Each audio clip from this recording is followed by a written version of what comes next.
Here's an idea. Can we all agree that discrimination against white people is wrong? So, Chip, what makes you think that I'm going to let the whitest man that I have ever seen interview for our firm? Hey everyone, I'm Lowry of National Review, and a new article in the online publication Compact by a guy named Jacob Savage has got a lot of attention, and deservedly so. It makes the case that there has been pervasive discrimination against white males, and this has remade the demographics of various industries and made it much harder for white males to succeed. Now, this story has a lot of anecdotes. It also has a lot of data. Let's look at some of these eye-popping numbers first. Let's start by looking at the media. In 2021, new hires at Condé Nast, just 25% male and 49% white.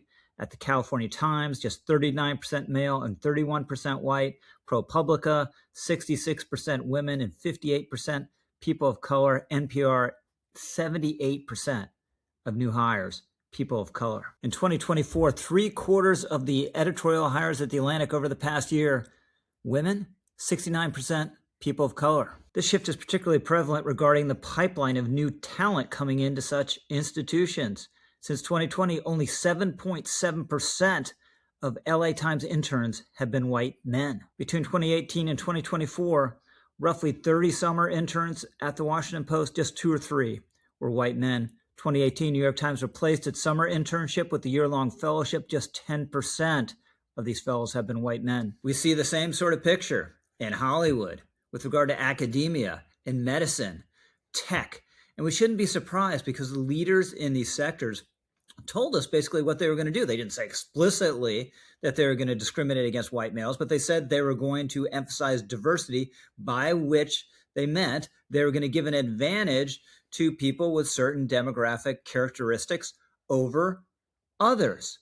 So most of these transactions are zero sum. So if you're hiring one person, you're not hiring someone else. Promoting someone, you're not promoting the other person. And overwhelmingly, white males were on the losing end of these transactions. And Savage makes the case, I think, quite persuasively, that what happened is that there were older white males that were grandfathered into positions of authority who were discriminating against other white males under the guise of DEI and social justice. So you had some older white males shutting out younger white males. Now, Donald Trump, very broadly in the 2024 campaign, promised to address this phenomenon of anti-white discrimination, and he was treated scornfully for it in the media, mocked. The Washington Post, Trump aims to be fearless warrior for white advantage. The New Republic, if Donald Trump is elected to second term, his allies plan to end this country's longstanding oppression of a major marginalized group in America,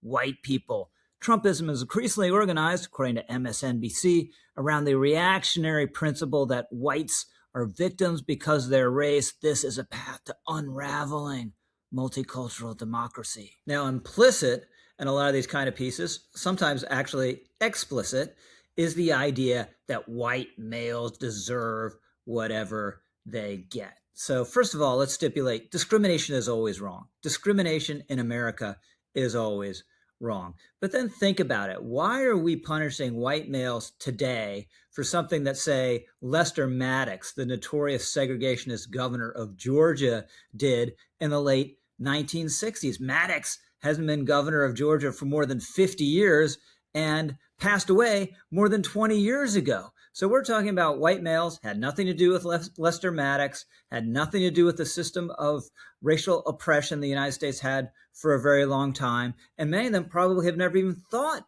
a discouraging thing about African Americans or a racist thing about minorities in this country. And you are punishing them just for the fact that they are white males and white males did bad things in the past, or there was a system that favored white males. Again, that none of these guys had anything to do with. And by the way, even in the bad old days, there are a lot of good white males. Abraham Lincoln, white male. So this is collective punishment that is deeply unjust and illiberal. And then, part of the justification for it, right, is we have to right the wrong that was done to African Americans. And there certainly was a deep wrong done to African Americans. But what we're talking about here is a sweeping, racialized, identitarian policy where you're favoring, say, an Indian American son or daughter of two Indian American doctors over a white male who might have come from Appalachia and struggled for absolutely everything and be the first person that's ever gone to college and had professional ambitions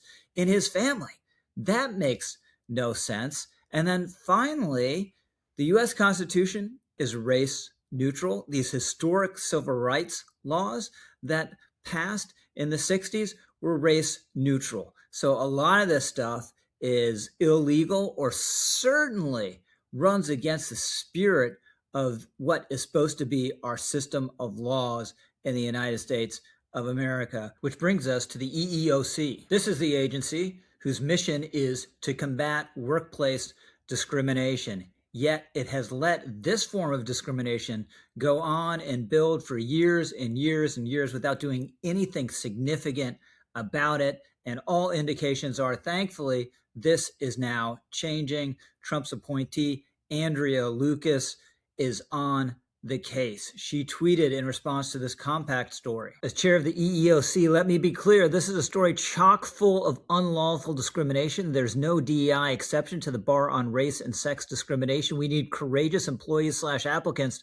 to speak up to help attack and remedy this misconduct. Good for her. And people do need to be encouraged to come forward, because this is another reason this has gone on for so long. It's very hard to stick your head above the parapet and say, as a white male, you've been discriminated against. You fear retaliation. You fear reputational harm. It's a big undertaking to sue an employer. It's hard to get typical private sector lawyers to take on these sort of cases. So you're relying on nonprofit organizations who do fantastic work, but there are limits to how many cases they themselves can take on. So it's really important to have Andrea Lucas there at the agency willing to take on this form of discrimination. Now, the reaction to Jacob Savage's essay has been rancid among some left-wing opinion makers. Here's the New York Times columnist Jamel Bowie. Let me suggest that the impulse that leads someone to run to Compact magazine to complain about DEI, they took my job,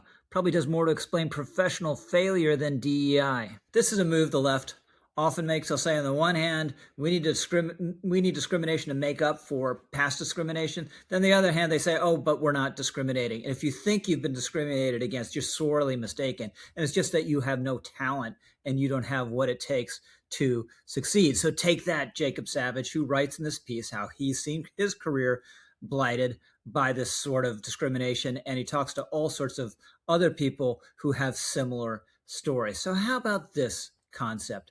Let's just hire and fire and promote people based on merit. Let's not discriminate against anyone, no matter what their race, their ethnicity, their gender, their faith. That would be a policy and an approach that would be in keeping with the best of the American way. It would be just, and it would be in keeping with our Constitution and our civil rights laws. I'm Rich Lowry.